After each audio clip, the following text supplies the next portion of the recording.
Assalamu alaikum. Welcome to Path to Paradise. أعوذ بالله من الشيطان الرجيم بسم الله الرحمن الرحيم. Stories of the Holy Quran. Part 2. The Exile of Adam alayhi salam from Paradise. When Iblis realized that his defiance of the Creator's command, his arrogance and pride, and his false accusation against Allah had caused him to be eternally deprived of the mercy of the Lord of all worlds and of paradise, he did not turn to repentance or remorse. Instead, he requested from Allah a respite until the day of judgment, asking that his life be prolonged for that extended period. In accordance with divine wisdom, his request was granted. Now Iblis seized the opportunity. With cunningness, he began to whisper deceitful suggestions into the hearts of Prophet Adam, peace be upon him, and Hazrat Hawa, peace be upon her. With calculated craftiness, he portrayed the very tree from which Allah had forbidden them as the tree of eternity, claiming that its fruit would bestow upon them eternal life, angelic stature, and everlasting tranquility in paradise, along with nearness to Allah. To make his lies seem truthful, Iblis swore solemn oaths, insisting that he was their sincere well-wisher, not an enemy. He repeated his manipulative words until doubt, desire, and ambition mingled in their hearts. Under the weight of this deception, the human nature of Prophet Adam came to the forefront.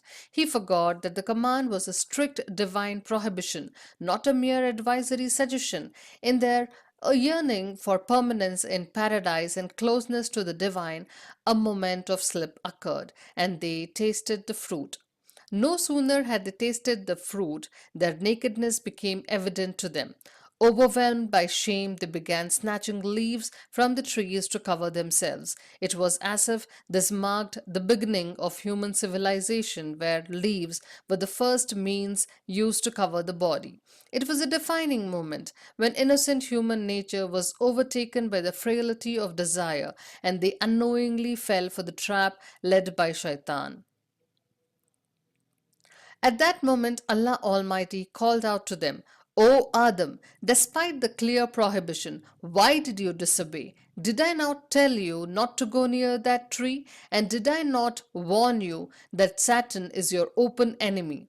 After all, Adam was human, yet beloved in the sight of Allah. With deep regret and shame, he admitted his mistake, saying that it was indeed an error, not out of defiance, but due to human forgetfulness and weakness. Still, a mistake it was, and so he turned to Allah in repentance and sought His forgiveness. They said, ربنا ظلمنا أنفسنا وإن لم تغفر لنا وترحمنا لنكونن من الخاسرين.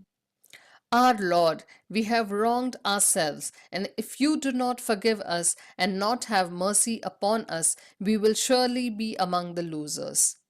Get away from here. You and Saturn are enemies to one another. Now the earth will be your dwelling place, and you will enjoy its provisions for an appointed time. And he said, You will live there, you will die there, and from it you will be brought forth again after death. Now you must live on earth amidst two opposing forces, the divine, angelic, and the tyrannical, satanic. If ever guidance comes to you, that is to your descendants from me, then remember this law. Whoever follows my guidance will neither go astray nor fall into misery. If you and your offspring prove to be sincere servants and true vicegerents, then your true homeland, paradise, will be granted to you as your eternal possession. Until your appointed time on earth, continue fulfilling the right of servitude to your Lord. Thus Adam alayhis salam, the father of mankind and the vicegerent of God Almighty, set foot on God's earth with his life partner Hazrat Hawa radiallahu anha. Though there are many lessons to be learned from the story of Prophet Adam, peace be upon him, it seems beneficial to highlight a few key insights that can give us toward becoming better human beings. The first, the wisdom of Allah is countless, and no one can fully comprehend it, no matter how close they are to Him.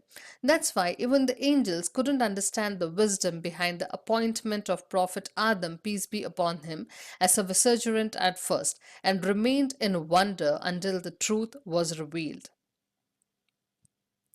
Second, if Allah's grace falls even on something seemingly insignificant, it can be elevated to the highest ranks. Look at clay. It was chosen for the great roles of vicegerency, prophethood, and messengership. But his favor is never random. It is always based on deep wisdom, capability, and a perfectly arranged system. Although mankind was granted with great honor and a high status, his natural weakness remained. It was this very human weakness that led Prophet Adam, peace be upon him, to be influenced by the deception of Iblis. Fourth, even if a person makes mistakes, sincere repentance and remorse can open the doors of Allah's mercy, which never truly close. Just as Prophet Adam, peace be upon him, was forgiven through sincerity, the same boundless mercy remains open for all his descendants. The only condition is truthfulness and sincerity. Fifth, disrespect or rebellion in the court of Allah can destroy even the greatest of good deeds and become a cause of eternal disgrace and loss. The story of Iblis is full of lessons. His thousands of years of worship was ruined due to his arrogance and rebellion before Allah, and his fate undoubtedly carries countless warnings and wisdom for all to reflect upon. Please like, share, and subscribe to our channel. Assalamu alaikum. Thank you.